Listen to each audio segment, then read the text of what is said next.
음, 이스라엘 민족은 하나님께서 택하신 아주 특별한 백성이라고 우리가 알고 있습니다.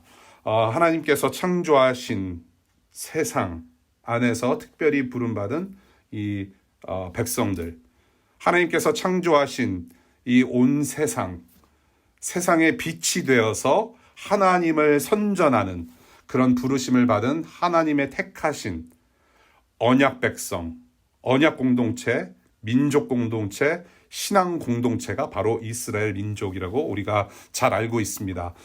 그렇게 살았어야 할 이스라엘 민족이 바벨론의 포로가 되었다가 역사의 주인 되시는 하나님께서 여러 사람들의 마음을 감동시키셔서 다시 하나님만 섬기는 신앙 공동체로 돌아오게 됩니다. 오늘 본문 사건은 지난주에 이어서 이 포로 생활을 마친 이 사람들이 어떻게 신앙 공동체로 구성되어서 고향으로 돌아오는지를 기록하고 있어요. 우선 두 가지 특징을 좀 먼저 봤으면 좋겠습니다. 두 가지 특징.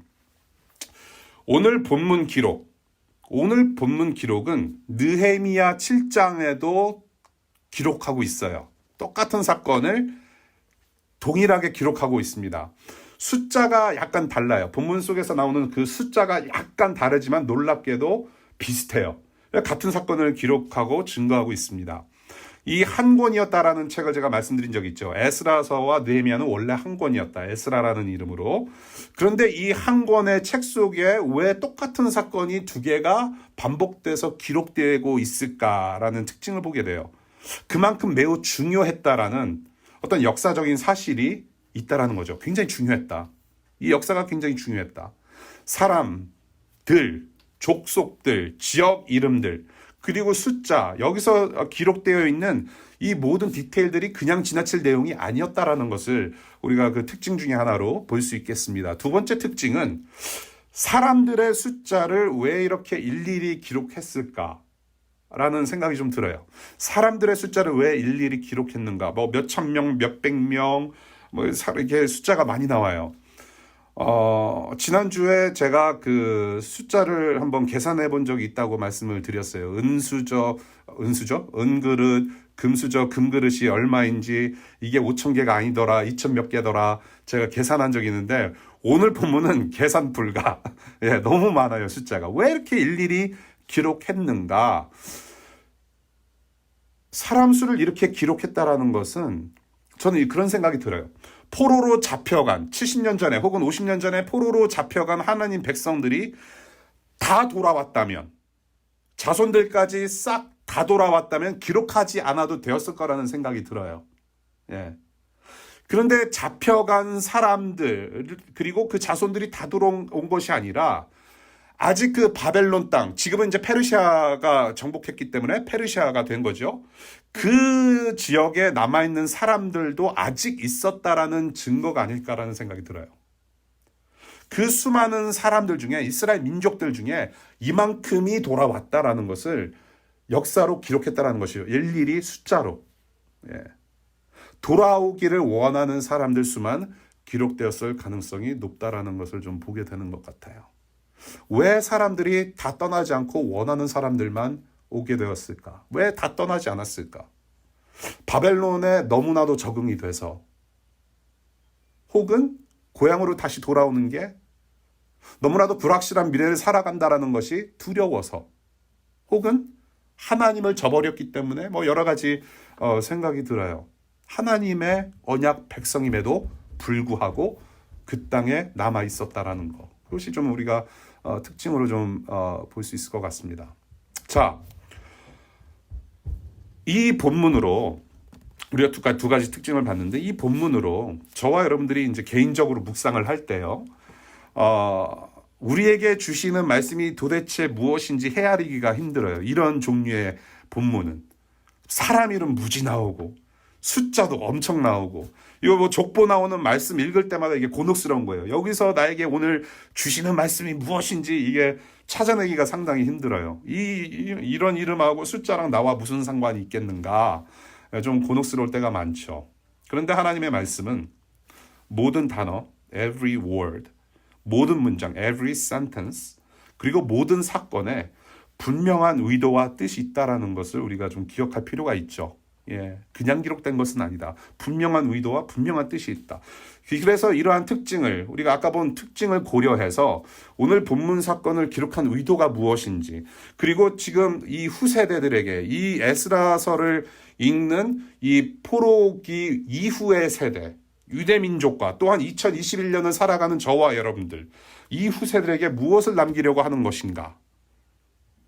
하나님을 예배하는 그런 성전 재건이라는 거룩한 목적으로 떠나는 이 사람들로부터 우리는 무엇을 봐야 하는가? 우선 우리가 세 가지로 생각해 볼 수 있겠습니다. 첫 번째, 오늘 본문을 통해서 보는 신앙 공동체의 모습은 정통성으로 세워지는 신앙 공동체라는 것을 봅니다. 정통성. 이 정통성이라는 것은 바른 계통이라는 의미죠. 바른 계통 안에 있다라는 뜻입니다. 그러니까 이미 전에 잡혀져 있었던 체계, 어떤 스트럭처, 정신, 목적, 그런 어떤 가치관이 흩어지지 않고 그대로 이어져 내려오는 것을 정통성이라고 하죠. 뭐 영어로는 authentic하다, legitimate하다라는 단어를 좀 사용할 수 있겠는데요. 우선 2절을 보게 되면 2절에 분명히 어느 백성의 명단이라고 합니까? 이스라엘 백성의 명단의 수라고 얘기를 해요.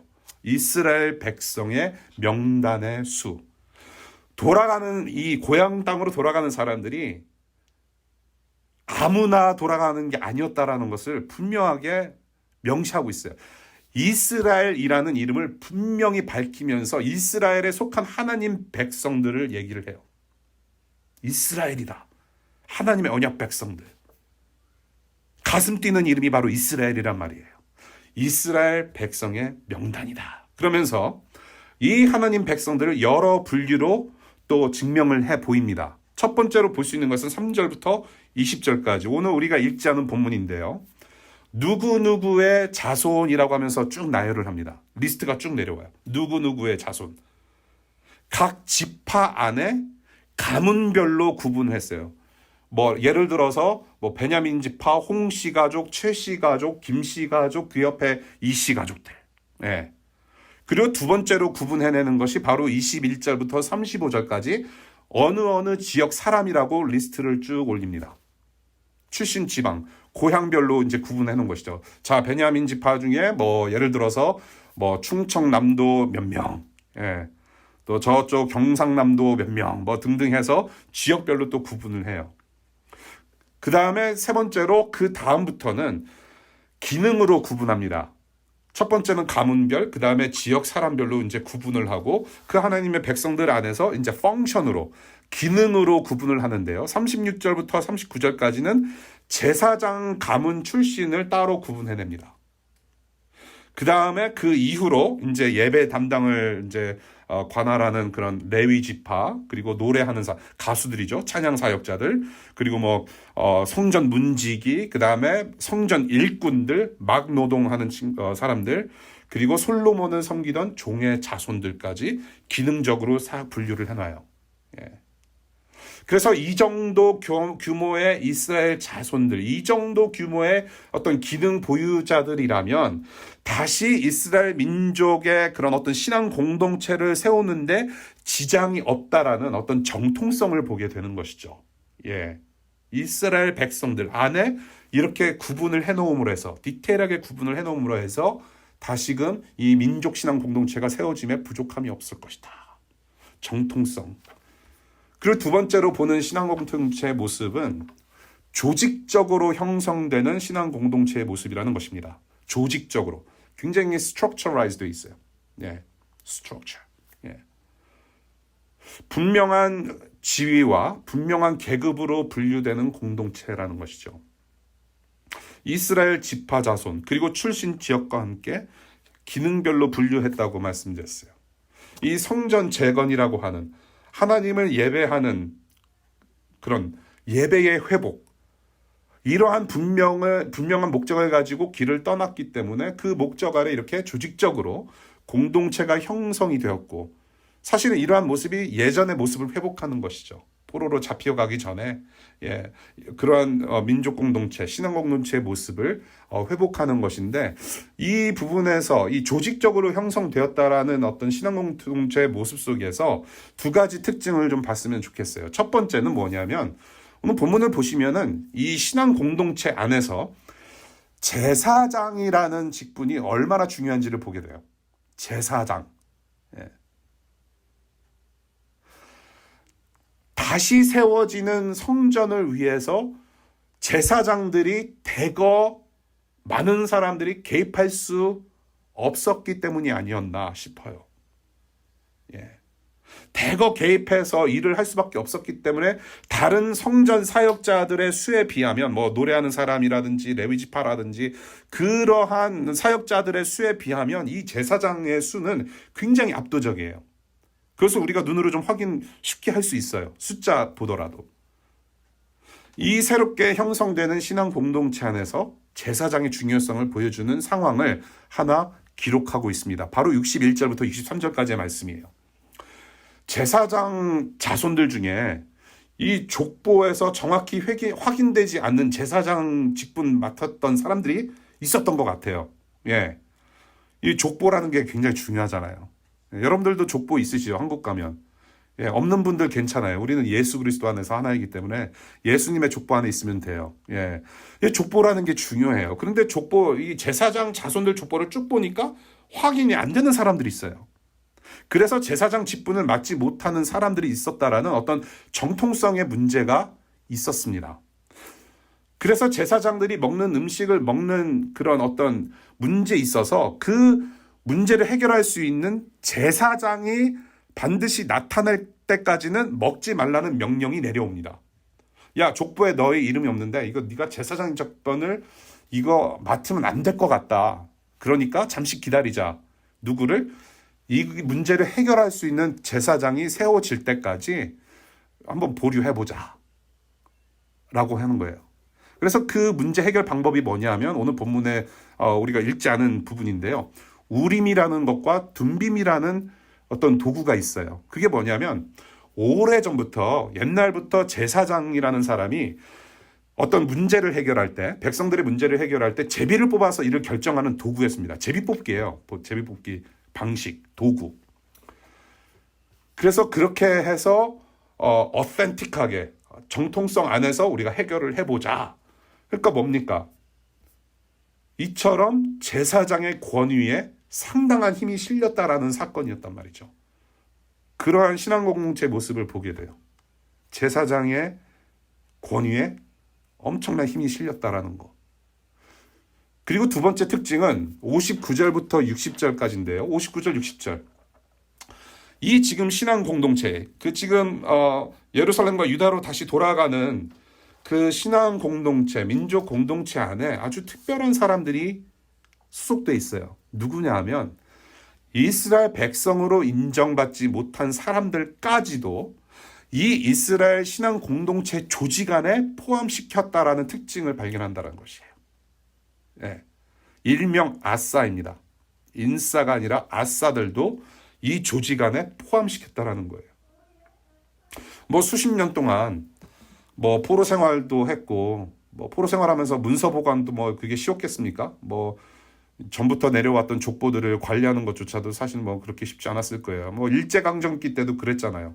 심지어는 뭐 바벨론 시대 때도 그랬지만은 창씨 개명해서 자기 이름도 한국 이름이 있었는데도 일본 이름으로 개명해서 사용했어야 됐고, 뭐 그러면서 족보도 뭐 잃어버리고 집 문서도 날라가 버리고 뭐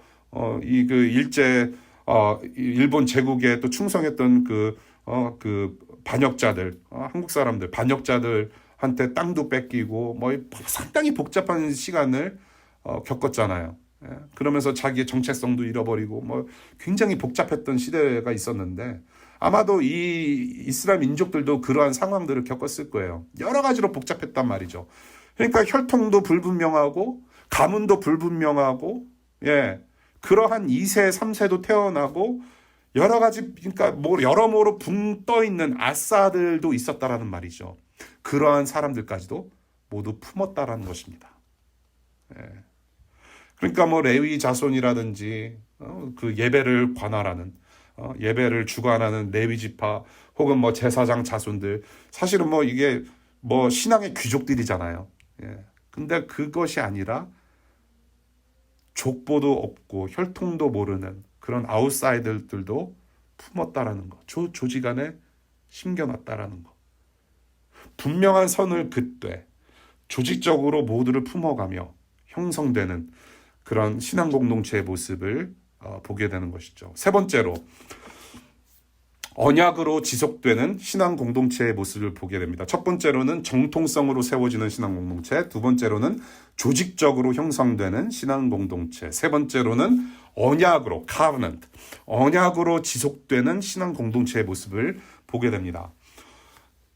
언약, 하나님 백성들은 하나님께서 하나님이 되시고 백성들은 백성이 되는 이 복된 언약 안에 있는 사람들이에요. 그것이 언약이에요. 하나님이 하나님 되시는 게 최고의 복이에요. 그리고 그 하나님 안에서 내가 그분의 백성과 자녀가 되는 것이 최고의 복이에요. 그게 하나님께서 약속하신 바잖아요. 예. 그 언약 안에 있는 사람들이에요. 하나님의 백성들은. 비록 하나님을 제대로 섬기지 못하고 말씀에 불순종해서 수십 년간 포로가 되어버렸고 힘들고 고통스러운 시기를 거쳤지만은 하나님께서는 그 언약을 버리지 아니하시고 여전히 그 민족, 그 백성들을 언약 안에 두셔서 고향으로 되돌아오게 하셨고 계속해서 하나님을 다시 섬길 수 있는 기회를 주셨다는 것입니다. 언약으로 지속시키시는 하나님의 신앙 공동체. 이렇게 하나님의 언약이 하나님께서 우리를 향하신 그런 약속이 흐트러짐 없이 지속되었음을 볼 수 있는 예를 2절에서 우선 보게 돼요. 2절. 오늘 본문 2절에 보면은 2장 2절 사람 이름들이 쭉 나오죠. 몇 명일까요? 이거 빨리 알아맞추시는 분께는 제가 선물권, 제주도 항공권을 담을 수 있는 봉투를 구할 수 있는 방법을 드릴게요. 11명입니다. 11명. 11명의 사람 이름이 등장해요. 아마도 이 11명의 사람들은 이 사람들이 귀환할 때 백성들의 어떤 지도자로서, 앞잡이로서 지도자로서 활약했던 인물들로 여겨져요.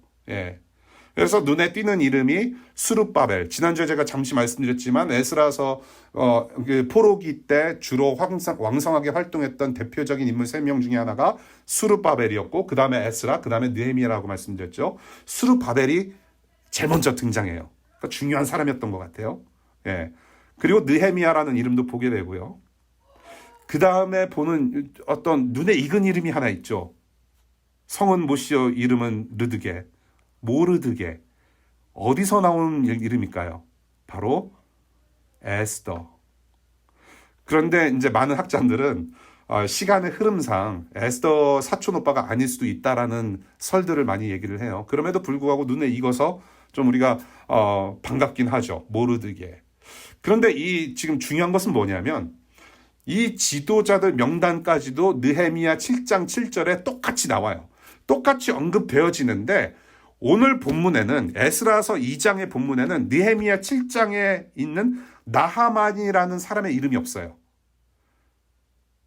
느헤미야 7장에서는 12명의 이름을 기록하고 있는데 지금 똑같은 명단인데 에스라서 2장에는 나하만이라는 사람이 누락돼서 11명의 이름만 기록이 되어 있어요. 아마도 이걸 옮겨 쓰는 중에 카피하는 중에 실수로 누락했다라는 어떤 그런 설이 굉장히 그 지배적인데요. 그래서 느헤미야 7장에 근거해서 본다면 이 지금 지도자들 고향 땅으로 돌아가는 이 지도자들은 12명이다. 12명이 무엇을 상징합니까, 여러분? 이스라엘 민족을 이루는 12지파를 연상하게 한단 말이에요. 다시금 이스라엘 신앙 공동체, 민족 공동체를 형성하는 12명의 사람들. 하나님께서 세우신 사람들. 언약의 자손 12지파를 다시 세우시고 신앙 공동체를 새롭게 하시는 하나님의 약속. 그 약속 지속시키시는 하나님 아버지. 이러한 언약 백성들을 64절 볼게요. 이제는 64절에 어떤 단어를 사용합니까? 이 에스라 이 저자가 돌아온 누구의 수? 이스라엘 백성의 수라고 이제는 얘기하지 않아요. 오늘 본문의 초반에는 이스라엘 백성의 명단과 수는 다음과 같다고 2절에 이스라엘 백성이라고 얘기했는데 이제는 표현하는 방법이 달라요. 64절 돌아온 회중의 수라고 얘기하고 있어요. 회중, congregation. 회중이라는 말은 이제 한목적으로 하나된 집단, 하나님을 섬기는 예배 공동체라는 뜻이란 말이죠. 회중이 되었다. 회중이다. 하나님을 섬기고자 하는 이 백성들을, 그래서 이 회중들을, 한목적으로 이루어진 이 공동체를 어떻게 인도하십니까? 오늘 본문 쭉 보니까 정말로 복된 민족으로 이제 들어가요. 하나님의 언약이라고 하는 것은 곧 복입니다. God's covenant is a blessing. 복이에요. Full of blessings. 그 복은 풍성함 그 자체예요. 보십시오. 백성들은 빈손으로 떠나지 않아요. 뭐가 많아요. 가지고 가는 것이. 성전 물품뿐만이 아니라 종들도 가고 가수들도 가요. 노래하는 사람. 그래서 뭔가 BTS나 불핑이나 노래 잘하는 뭐 사람들이 같이 따라서 길을 간 거예요. 그런데 이제 고대 문서를 보면은 이 고향길을 가는 중에 계속해서 축제하면서 노래하면서 춤을 추면서 갔다라는 기록들이 있대요. 그러니까 이 가수들의 역할도 굉장히 중요했다는 것이죠. 예. 뭐 이제 예를 들어서 BTS가 다이너마이트 부르면서 야, 이제 우리의 복이 이제 다이너마이트처럼 이제 터졌다. 주님 감사합니다. 예배하자. 뭐 이제 춤추면서 갔을 거예요. 뭐 여러 가지. 예. 가수들까지 채워주시고 그다음에 동물들의 수도 일일이 기록했어요. 그리고 성전에 필요한 모든 것들 바치게 하는 마음들도 주시고 성전 사역에 필요한 그런 물건들 손길들까지 부족함 없이 넉넉하게 채워주시는 하나님의 역사를 오늘 본문에서 보게 됩니다. 부족함 없이. 그 하나님의 은혜와 주권 안에서 이 백성들은 예루살렘과 유다로 돌아와요. 그리고 70절 돌아오면서 그들의 고향 땅에서 자리 잡고 살았다라고 역사를 기록하고 있습니다. 그것이 오늘 본문이에요. 하나님을 예배하기 위해서 고향길로 떠난 이스라엘 백성들. 첫 번째, 정통성으로 세워지는 신앙 공동체. 두 번째로, 조직적으로 형성되는 신앙 공동체. 세 번째로, 언약으로 지속되는 신앙 공동체의 모습.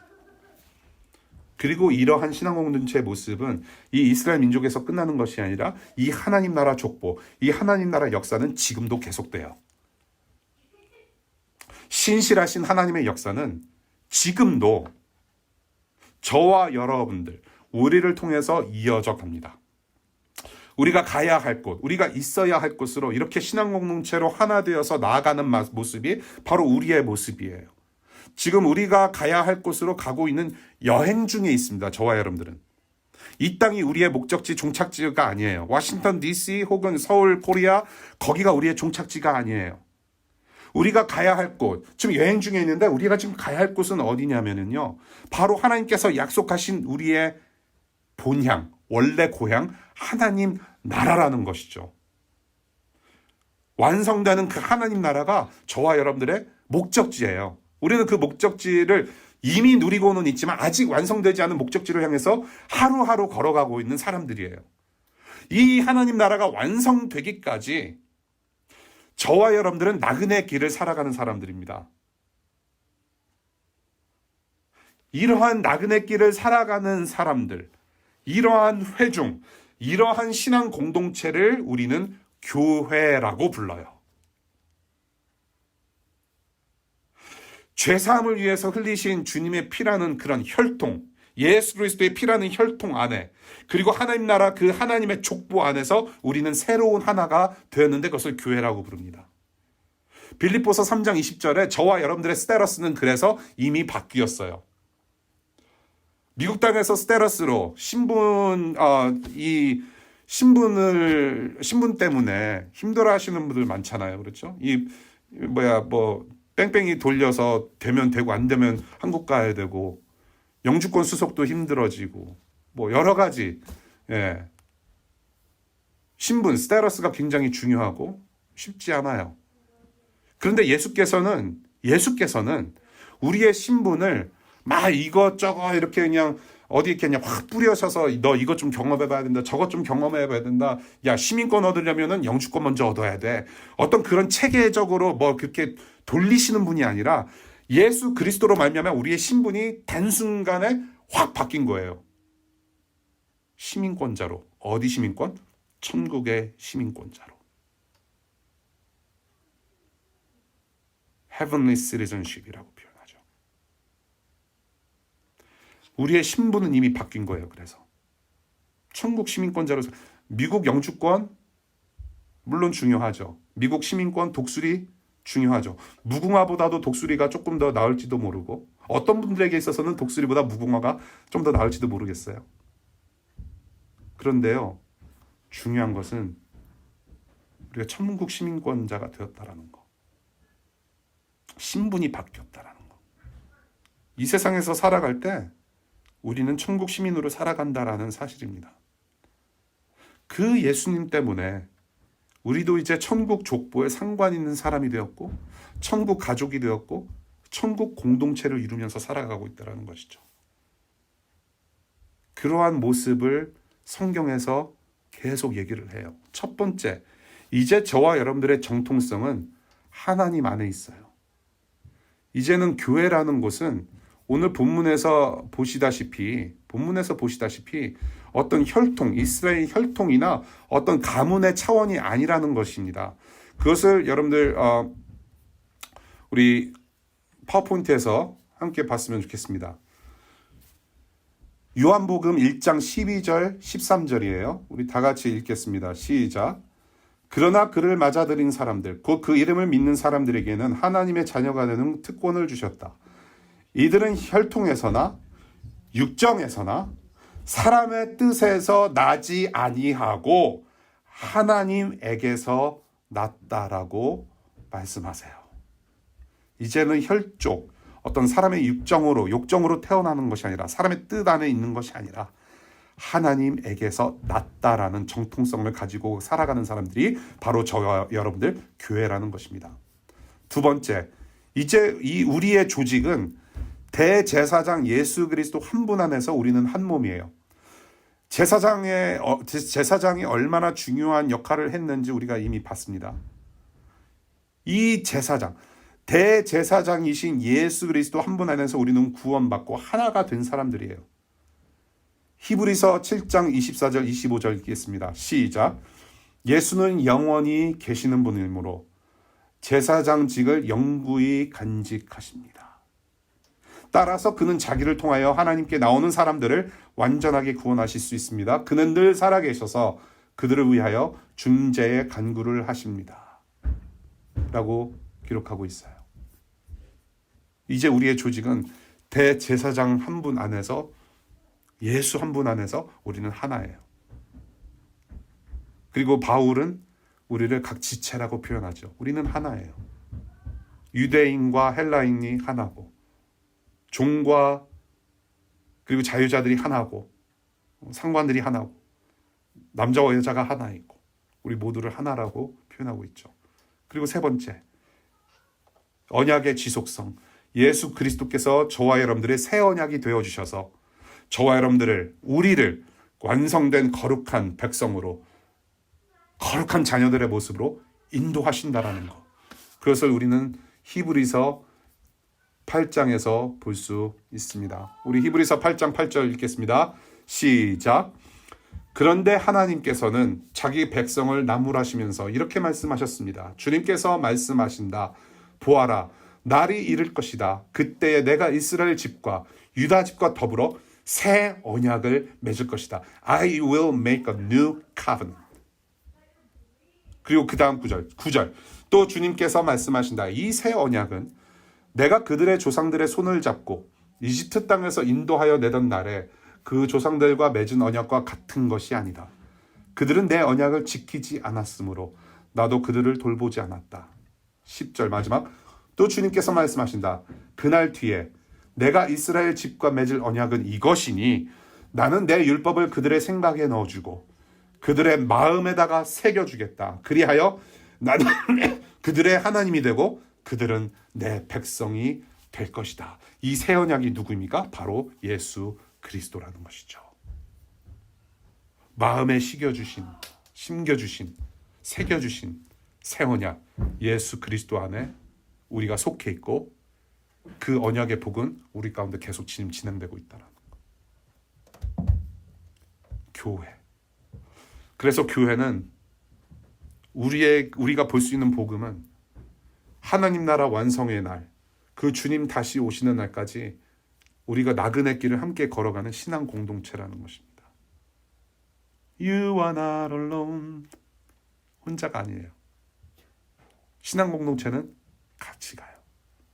약속된 땅으로. 그래서 이렇게 나그네 길을 함께 걸어가는 사람들, 우리는 어떻게 살아가야 하는가? 교회로서.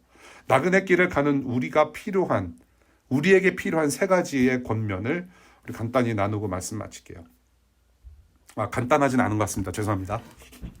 첫 번째, 저와 여러분들의 뿌리는 어디에 있는가 생각해 보면 좋을 것 같아요. 좀 진중하게 생각해 보시기 바라요. 저와 여러분들의 뿌리는 어디에 있는가? 하나님이 우리의 뿌리라고 말할 수가 있겠는가? 정말로 하나님께서만이 여러분들의 뿌리이시기를 바라요. 나무에서 뻗어나온 줄기가 여러 가지 풍파를 만나죠. 여러 가지 풍파로 환난을 겪을지라도 뿌리가 깊어서 잠시 후에는 조금 힘들어도 왕성하게 또 뻗어나가는 게 줄기예요. 백성들의 이 생명력, 이스라엘 민족의 맥을 이어가는 이 생명은 어디서 나오는 것이냐면은 오직 하나님이라는 뿌리에서 발산이 되는 거란 말이에요. 그것을 잊으면 안 돼요. 이스라엘 백성이 백성으로 살아가는 그 모든 것들, 이렇게 포로기에서 빠져나올 수 있는 모든 이런 역사의 어떤 흐름들, 이 모든 것들은 이스라엘 백성들이 잘나거나 그들이 능력이 있고 힘이 있어서가 아니라 모두 하나님이라는 뿌리에서 나왔다는 말이에요. 그 뿌리를 우리는 가지고 있는가? 예루살렘과 유다로 돌아와서 고향 땅에 정착하는 사람들, 분명히 하나님을 기억하고 고향 땅을 기억할 수 있었던 1세들의 주도가 아니고서는 first generation, 1세들의 주도가 아니고서는 저는 거의 불가능했다고 생각해요. 2세들과 3세들은 그 땅을 가본 적이 없어요.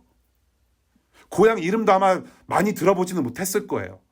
지금 누가 주도해서 가느냐? 저는 1세들이 그래도 좀 살아있는 사람들이 하나님을 기억하고 땅을 기억해서 저는 이끌고 들어갔다고 생각을 해요. 하나님께 뿌리 둔 자들. 하나님이라는 뿌리를 기억하지 못하면, 그 뿌리를 중심으로 살지 못한다면 앞으로 태어나는 2세들, 3세들 그러한 줄기는 모두 뽑혀나갈지 모릅니다, 여러분. 예.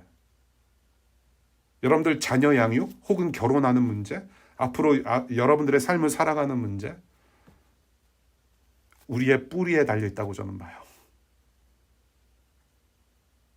앞으로 펼쳐질 미래, 우리가 정신 차리지 않으면 2세들, 3세들 아마 더 힘들 거예요. 하나님을 떠나서 사는 삶이 얼마나 힘든지 이스라엘 민족들 경험했잖아요.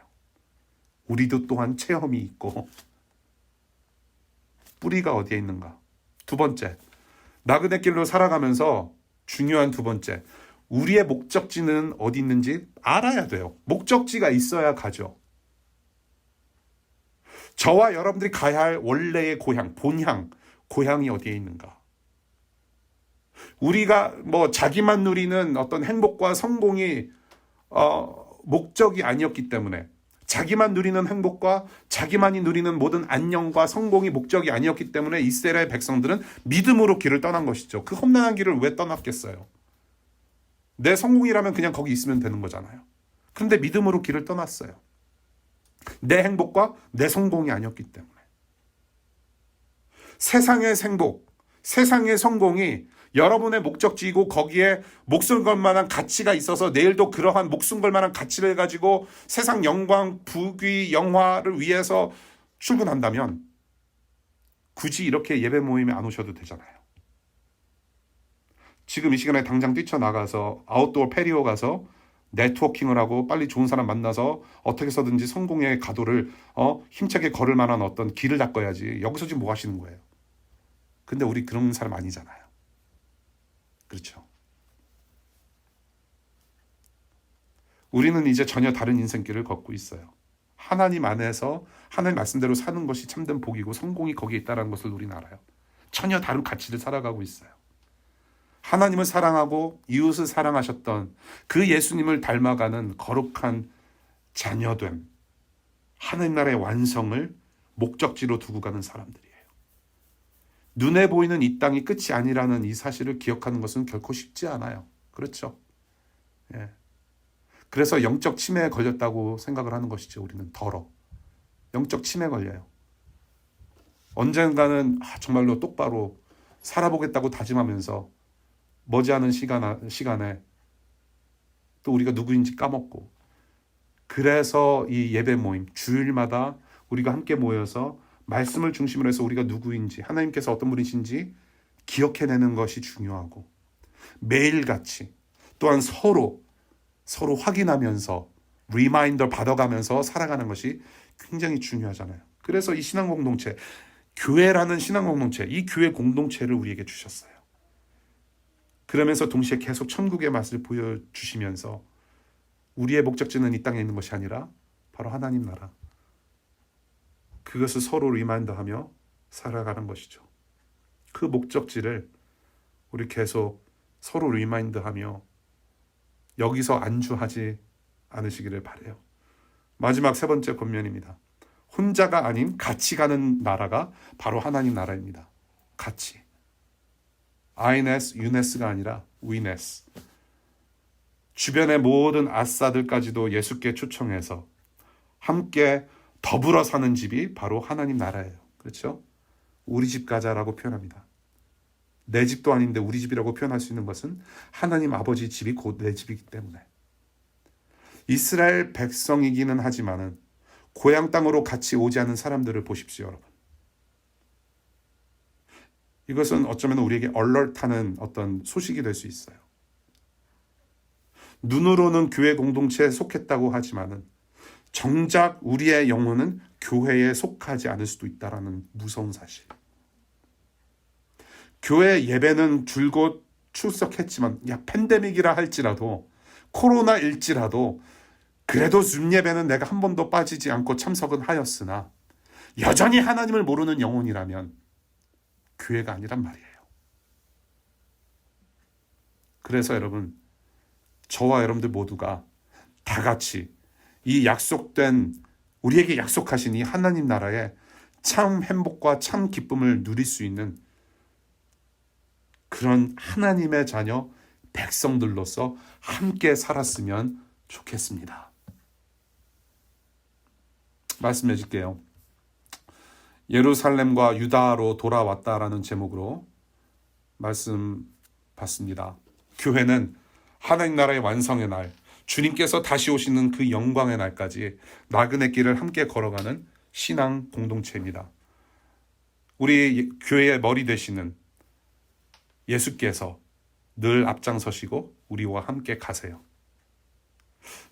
지난주에 며칠 전에 우리 필리핀에서 사역하는 후배 선교사님으로부터 편지를 받았어요. 저희 교회에서도 설교하신 적이 있으셨고 저희 교회에 관심이 있으신 분인데, 우리 후배 선교사님이 그 선교 편지를 보냈는데, 그 내용 중에 하나가 이거예요. 안식년을 이제 맞아서 1년 동안 이제 미국에서 다시 이제 지낼 그런 계획을 가지고 선교 편지를 보내셨는데, 이런 내용이 있습니다. 잘 들어보세요. 안식년을 한다는 것은 마치 모든 것을 다 새로 시작한다는 것과 같습니다.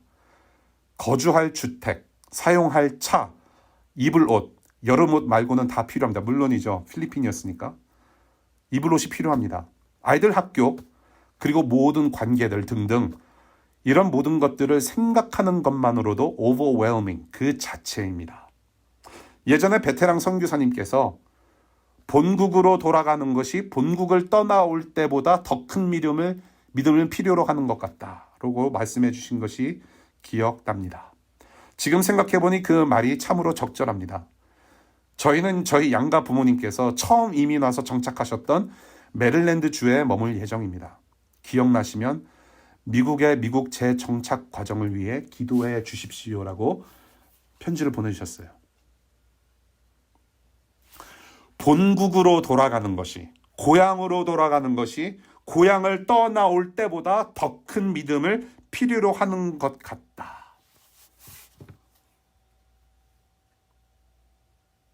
하나님 나라로 다시 가는 것이, 우리의 원래 고향으로 돌아가는 것이 사실 눈으로 보이는 고향 한국으로 가는 것보다, 비행기 타고 한국으로 훌쩍 떠나는 것보다 더 큰 믿음을 필요로 하죠. 정말로 그 말씀이 참으로 적절해요.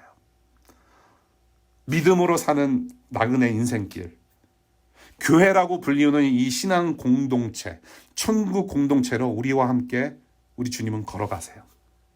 믿음으로 사는 길목에. 비록 잠시 왔다 가는 DC이고 잠시 왔다 가는 교회 공동체이지만 언젠가는 저 고향에서 하나님 보좌 앞에서 꼭 만날 수 있기를 축복합니다. 우리 마지막으로 히브리서, 조금 길지만 히브리서 11장 13절부터 16절까지의 말씀을 우리 함께 읽고 우리 기도하는 시간을 갖도록 하겠습니다. 히브리서 11장